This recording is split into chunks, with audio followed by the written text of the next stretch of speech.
Assalamualaikum warahmatullahi wabarakatuh. Apa kabar anak-anak hebat? Semoga kalian masih diberikan kesehatan dan kenikmatan oleh Allah Subhanahu wa taala sehingga dapat beraktivitas sebagaimana mestinya. Pada kesempatan yang berbahagia ini, Bapak akan mereview materi tentang Asmaul Husna. Ketika kita sebagai manusia ingin mendekatkan diri kepada Sang Pencipta yaitu Allah Subhanahu wa taala, cara tersebut ada yang melalui jalan merenung dan bertafakur atau berzikir. Ada pula seseorang menjadi dekat dengan Allah Subhanahu wa taala yang disebabkan oleh musibah yang menimpanya. Demikianlah Allah Subhanahu wa taala membuka cara atau jalan bagi manusia yang ingin dekat dengannya. Sebagaimana orang yang beriman, tentu saja kita harus menempuh cara apapun agar dekat dengan Allah Subhanahu wa taala. Kedekatan seseorang hamba dengan Tuhannya tentu saja akan mengantarkannya mendapatkan berbagai fasilitas hidup, yaitu kesenangan dan kenikmatan yang tiada tara. Bukanlah seorang anak yang dekat dengan orang tuanya atau seorang pegawai bawahan dengan atasannya akan memberikan peluang atas segala kemudahan yang akan dicapainya. Jalan lain yang mendekatkan diri kepada Allah Subhanahu wa taala adalah melalui zikir. Zikir artinya mengingat Allah Subhanahu wa taala dengan menyebut dan memuji namanya. Syarat yang sangat fundamental yang diperlukan untuk mendekatkan diri kepada Allah Subhanahu wa taala melalui zikir adalah kemampuan dalam menguasai nafsu. Selanjutnya, bila menyebut nama Allah Subhanahu wa taala atau Asmaul Husna berulang-ulang di dalam hati akan menghadirkan rasa rendah hati atau tawadhu yang disertai dengan rasa takut karena merasakan keagungannya. Zikir dapat dilakukan kapan saja dan di mana saja. Berzikir tidak perlu menghitung berapa jumlah bilangan yang harus dizikirkan, namun yang penting zikir harus benar-benar menghujam di dalam kalbu. Oleh karena itu, mari kita cermati sifat-sifat Asmaul Husna ini yang akan Bapak paparkan ini. Semoga anak-anakku bisa memahaminya. Yang pertama, kita akan mempelajari 3 konsep, yaitu pengertian iman kepada Allah, makna Asmaul Husna, dan perilaku yang mencerminkan sifat Asmaul Husna. Iman berasal dari bahasa Arab yaitu amana yu'minu. Rasulullah SAW diriwayatkan oleh hadis riwayat Ibnu Majah, iman berarti akad atau perjanjian dengan hati dan ikrar atau bersumpah dengan lisan, ucapan dan dilakukan atau dibuktikan dengan anggota tubuh. Berarti iman itu memuat 3 konsep, yaitu diyakini dengan hati, diucapkan dengan lisan, dan dibuktikan dengan amal perbuatan. Berarti 3 konsep itu saling berkaitan antara meyakini dengan hati, mengucapkan dengan lisan, dan mengimplementasikan atau dibuktikan dengan perbuatan. Selanjutnya, makna Asmaul Husna berasal dari bahasa Arab yaitu ismun, asmaun yang berarti nama, ahsan, yuhsin, hasan, husna yang berarti baik. Berarti Asmaul Husna berarti nama-nama yang baik. Terkait dengan definisi Asmaul Husna, terdiri atas 2 kata, yaitu asma yang berarti nama-nama dan husna yang berarti baik atau indah. Jadi Asmaul Husna dapat diartikan sebagai nama-nama yang baik lagi indah yang hanya dimiliki oleh Allah Subhanahu wa taala sebagai bukti keagungannya. Kata Asmaul Husna diambil dari Al-Qur'an surat Toha ayat 8 yang artinya Allah Subhanahu wa taala tidak ada Tuhan melainkan Dia. Dia memiliki Asmaul Husna atau nama-nama yang baik. Allah Azza wa Jalla berfirman di dalam surat A'raf ayat 180, A'udzu billahi minasyaitonir rajim. Bismillahirrahmanirrahim. Walillahil asmaul husna fad'u biha wadarul ladzina yulhiduna fi asma'ihi sayadzawna ma kanu ya'malun. Shadaqallahul azim. Dan bagi Allah asmaul husna, maka bermohonlah kepadanya dengannya, dan tinggalkanlah orang-orang yang menyimpang dari kebenaran dalam nama-namanya. Nanti mereka akan mendapatkan balasan terhadap apa yang telah mereka kerjakan. Dalam ayat ini dijelaskan bahwa Asmaul Husna merupakan amalan yang bermanfaat dan mempunyai nilai yang tak terhingga tingginya. Berdoa dengan menyebut Asmaul Husna sangat dianjurkan. Di dalam hadis Rasulullah riwayat Bukhari dijelaskan bahwasannya sesungguhnya Rasulullah bersabda, sesungguhnya Allah Subhanahu wa taala mempunyai 99 nama, 100 kurang 1. Barang siapa yang menghafalkannya maka ia masuk surga. Berdasarkan hadis dari Bukhari ini, menghafal Asmaul Husna akan mengantarkan orang yang melakukannya masuk surga. Apakah dengan menghafalkannya saja? Tentu tidak. Konsep yang ditawarkan adalah menghafalkan Asmaul Husna harus diiringi dengan menjaganya. Baik menjaga hafalannya dengan istiqomah menzikirkannya, maupun menjaganya dengan menghindari perilaku yang bertentangan dengan sifat-sifat Allah Subhanahu wa taala. Jadi ada dua konsep supaya kita bisa masuk surga, yaitu menghafalkan Asmaul Husna diiringi menjaga hafalannya, sekaligus menjaga dan menghindari perilaku yang bertentangan dengan sifat-sifat Asmaul Husna tadi. Selanjutnya, Al-Karim. Secara bahasa, Al-Karim mempunyai arti yang maha mulia, yang maha dermawan, atau yang maha pemurah. Secara istilah, Al-Karim diartikan bahwa Allah Subhanahu wa ta'ala yang maha mulia lagi maha pemurah, yang memberi anugerah atau rezeki kepada semua makhluknya. Dapat pula dimaknai sebagai zat yang sangat banyak memiliki kebaikan, maha pemurah, pemberi nikmat dan keutamaan, baik ketika diminta maupun tidak. Hal tersebut sesuai dengan firman Allah Subhanahu wa taala surat Al-Infitar ayat 6. A'udzu billahi minasyaitonir rajim. Bismillahirrahmanirrahim. Ya ayyuhal insanu ma gharraka li rabbikal karim.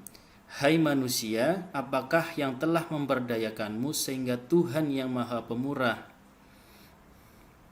Al-Karim juga dimaknai yang maha pemberi maaf, karena Allah Subhanahu wa ta'ala memaafkan dosa para hamba yang lalai dalam menunaikan kewajiban kepada Allah Subhanahu wa ta'ala. Kemudian hamba itu mau bertobat kepada Allah Subhanahu wa ta'ala. Bagi hamba yang berdosa, Allah Subhanahu wa ta'ala adalah maha pengampun. Allah Subhanahu wa ta'ala akan mengampuni seberapapun besar dosa hambanya, selama hambanya tidak meragukan kasih sayang dan kemurahannya. Dari sifat Al-Karim tersebut dapat menjadi indikator bahwasanya kita dapat mengambil hikmah, yaitu menjadi orang yang dermawan. Sifat dermawan adalah sifat Allah Subhanahu wa ta'ala. Al-Karim atau maha pemurah, sehingga sebagai wujud keimanan tersebut kita harus menjadi orang yang pandai membagi kebahagiaan kepada orang lain, baik dalam bentuk harta maupun bukan. Wujud kedermawanan tersebut misalnya, yang pertama, selalu menyisihkan uang jajan untuk kotak amal setiap hari Jumat yang diedarkan oleh petugas rohis. Yang kedua, membantu teman yang sedang dalam kesulitan. Dan yang ketiga, menjamu tamu yang datang ke rumah sesuai dengan kemampuan. Selanjutnya, di sifat al-mu'min. Al-mu'min secara bahasa berasal dari kata amina, yang berarti pembenaran, ketenangan hati, dan aman. Allah Subhanahu wa taala atau Al-Mu'min artinya Dia Maha pemberi rasa aman kepada semua makhluknya, terutama kepada manusia. Demikian hati manusia menjadi tenang. Kehidupan ini penuh dengan berbagai permasalahan, tantangan dan cobaan. Jika bukan karena Allah Subhanahu wa taala yang memberikan rasa aman dalam hati, niscaya kita akan senantiasa gelisah, takut dan cemas. Dalam firman surat Al-An'am ayat 82 difirmankan Allah Subhanahu wa taala, A'udzu billahi minasyaitonir rajim. Bismillahirrahmanirrahim. Alladzina amanu wa lam yalbisu imanahum bidzulmin ulaika lahumul amnu wa hum muhtadun. Shadaqallahul azim. Yang artinya orang-orang yang beriman dan tidak mencampur adukan iman mereka dengan syirik, mereka itulah orang-orang yang mendapatkan rasa aman dan mereka akan mendapatkan petunjuk. Mengamalkan dan meneladani Asmaul Husna Al-Mu'min artinya bahwa seseorang yang beriman harus menjadikan orang yang ada di sekelilingnya aman dari gangguan lidah dan tangannya. Berkaitan dengan itu, Rasulullah SAW bersabda, demi Allah tidak beriman, demi Allah tidak beriman, demi Allah tidak beriman. Para sahabat bertanya, siapa ya Rasulullah? Rasulullah menjawab, orang yang tetangganya merasa tidak aman dari gangguannya. Hadis riwayat Bukhari dan Muslim. Dalam hadis ini dapat kita ambil hikmah adalah kalau kita ingin mengamalkan al-mu'min di dalam diri kita, kita harus bisa memberikan rasa aman kepada lingkungan kita dari gangguan lidah dan tangannya sehingga masyarakat menjadi aman dan tentram. Selanjutnya, karakter-karakter yang bisa kita teladani dari sifat al-mu'min ini adalah menjadi orang yang jujur dan dapat memberikan rasa aman.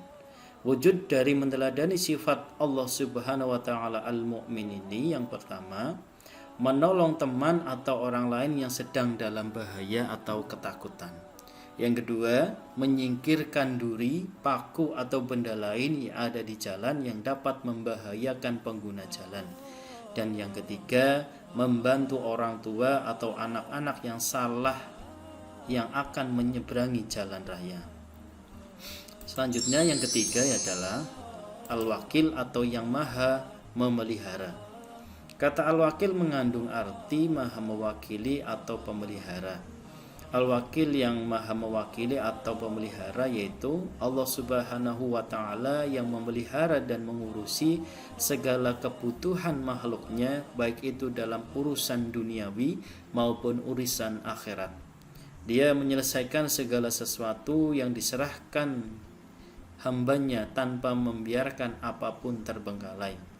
Firman Allah Subhanahu wa taala di dalam Al-Qur'an surat Az-Zumar ayat 62, A'udzubillahi minasyaitonirrajim. Bismillahirrahmanirrahim.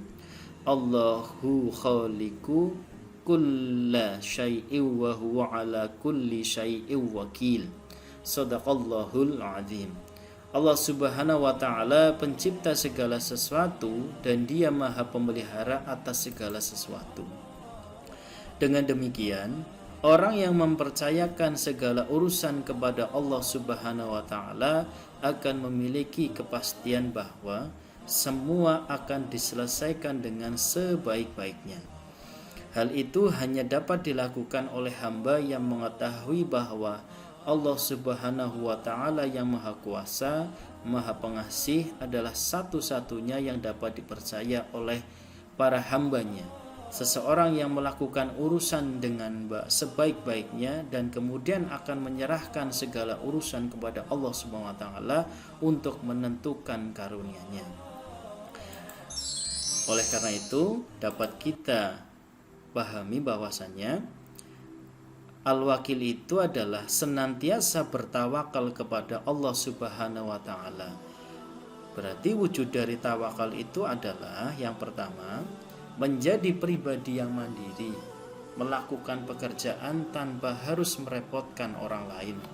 Yang kedua, bekerja atau belajar dengan sungguh-sungguh, karena Allah Subhanahu wa taala tidak akan mengubah nasib seseorang apabila orang tersebut tidak mau berusaha.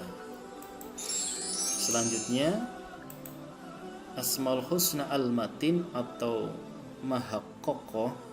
Al-Matin artinya Maha Kukuh atau Maha Kokoh, adalah Maha sempurna dalam kekuatan dan kekukuhannya, kekukuhan dalam prinsip sifat-sifatnya. Allah Subhanahu wa taala juga Maha kukuh dalam kekuatan-kekuatannya. Oleh karena itu, sifat Al-Matin adalah kehebatan perbuatan yang sangat kokoh dari kekuatan yang tidak ada taranya. Dengan demikian, kekukuhan Allah Subhanahu wa taala yang memiliki rahmat dan azab terbukti ketika Allah Subhanahu wa taala memberikan rahmat kepada hamba-hambanya. Tidak ada apapun yang dapat menghalangi rahmat ini untuk tiba kepada sasarannya. Demikian juga tidak ada kekuatan yang dapat mencegah pembalasannya. Allah berfirman di dalam Surat Az-Zariyat ayat 58, A'udzubillahi minasyaitonirrajim. Bismillahirrahmanirrahim. Innallaha huwarrazzaqu dzul quwwatil matin. Shadaqallahul adzim. Sungguh Allah Subhanahu wa taala dialah pemberi rezeki yang mempunyai kekuatan lagi maha kukuh.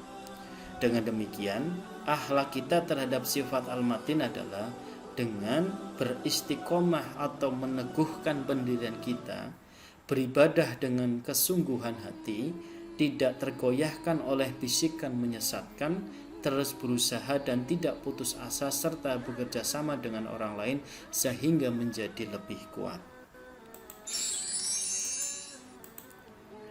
Dari sifat Al-Matin ini dapat kita ambil hikmah adalah kita akan menjadi pribadi yang kuat dan teguh.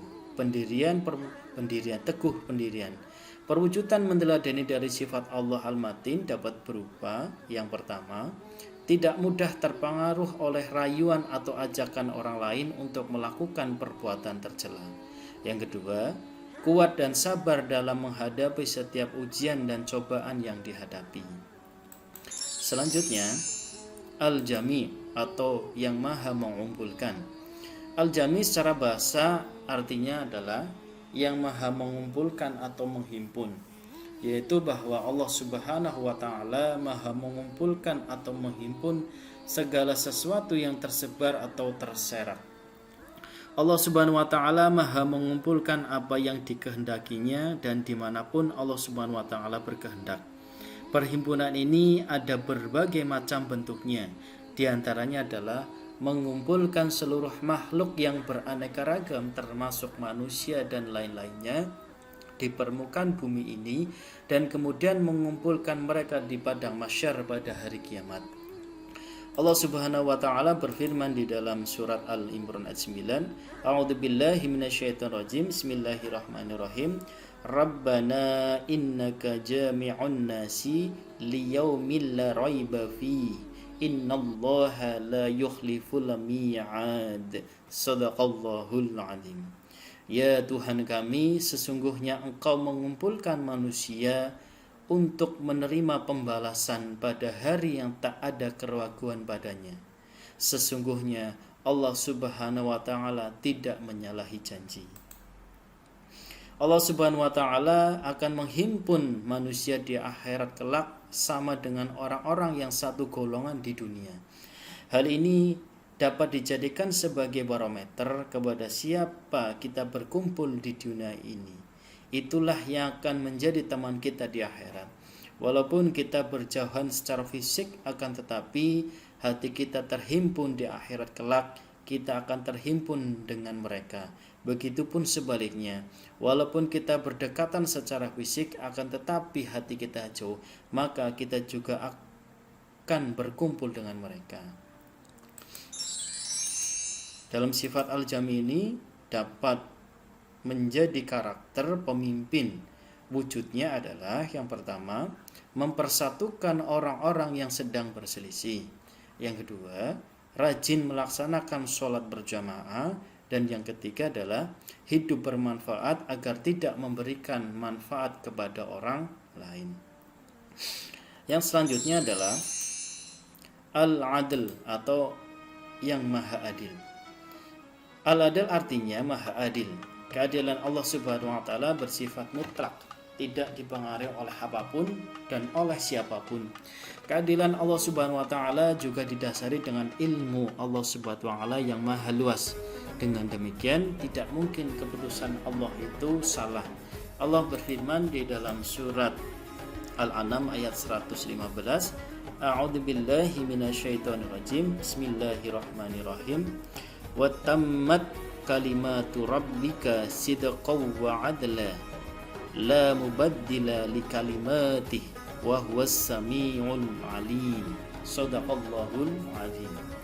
Telah sempurnalah kalimat Tuhanmu, Al-Quran, sebagai kalimat yang benar dan adil. Tidak ada yang dapat mengubah kalimat-kalimatnya, dan dialah yang maha mendengar lagi maha mengetahui. Al-adal berasal dari kata adalah yang berarti lurus dan sama. Orang yang adil adalah orang yang berjalan lurus dan sikapnya selalu menggunakan ukuran yang sama, bukan ukuran ganda. Persamaan inilah yang menunjukkan orang yang adil tidak berpihak kepada salah seorang yang berselisih.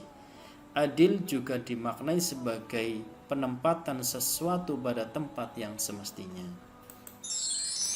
Dari sifat al-adil ini dapat diteladani sifat, yaitu yang pertama, tidak memihak atau membela orang yang bersalah, meskipun orang tersebut saudara atau teman kita sendiri. Yang kedua adalah menjaga diri sendiri, orang lain dan lingkungan sekitar dari kezaliman orang. Dan yang terakhir adalah al-akhir. Al-akhir yang maha akhir, yang tidak ada sesuatu pun setelah Allah Subhanahu wa taala. Dia maha kekal tatkala semua makhluk hancur. Maha kekal dengan kekekalannya, adapun kekekalan makhluknya adalah kekekalan yang terbatas. Seperti halnya kekekalan surga, neraka, dan apa yang ada di dalamnya. Surga adalah makhluk yang Allah Subhanahu wa taala ciptakan dengan ketentuan, kehendak dan perintahnya.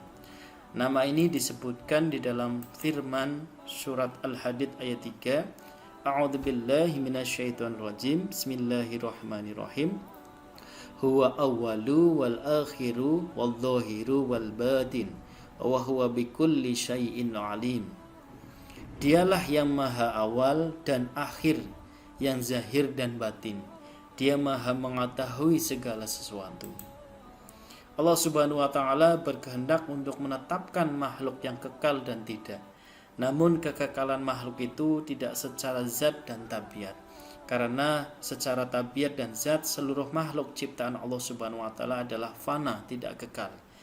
Sifat kekal tidak dimiliki oleh makhluk. Kekekalan yang ada hanya sebatas kekal yang beberapa masa sesuai dengan ketentuannya. Orang-orang yang mengesahkan al-akhir akan menjadikan Allah Subhanahu wa taala sebagai satu-satunya tujuan hidup, yang tiada tujuan hidup selainnya. Tidak ada permintaan kepada selainnya, dan segala kesudahan tertuju hanya kepadanya. Oleh sebab itu, jadikanlah akhir kesudahan kita hanya kepada Allah Subhanahu wa taala. Karena sungguh akhir kesudahan hanya kepada Rabb kita. Seluruh sebab dan tujuan jalan akan berujung kepada haribannya semata. Dari sifat al-akhir ini dapat kita teladani, yaitu yang pertama, selalu melaksanakan perintah Allah Subhanahu wa taala seperti sholat 5 waktu, patuh dan hormat kepada orang tua dan guru, puasa dan kewajiban lainnya sebagai ibadah mahdhoh maupun ghairu mahdhoh. Yang kedua adalah meninggalkan dan menjauhi semua larangan Allah Subhanahu wa taala seperti mencuri, minum minuman keras, berjudi, bergaulan bebas, melawan orang tua, dan larangan-larangan lainnya yang tidak dibenarkan oleh syariat Islam. Itulah penjelasan atau review dari bab mengimani Allah Subhanahu wa taala melalui Asmaul Husna. Semoga dalam materi bab Asmaul Husna ini kita dapat menyadari bahwasanya dari sifat-sifat Allah Asmaul Husna itu kita bisa mengimani, menghafal, sekaligus mengimplementasikan karakter-karakter yang ada di dalam sifat itu. Mungkin itu saja penjelasan dari Bapak. Billahi taufiq wal hidayah. Wassalamualaikum warahmatullahi wabarakatuh.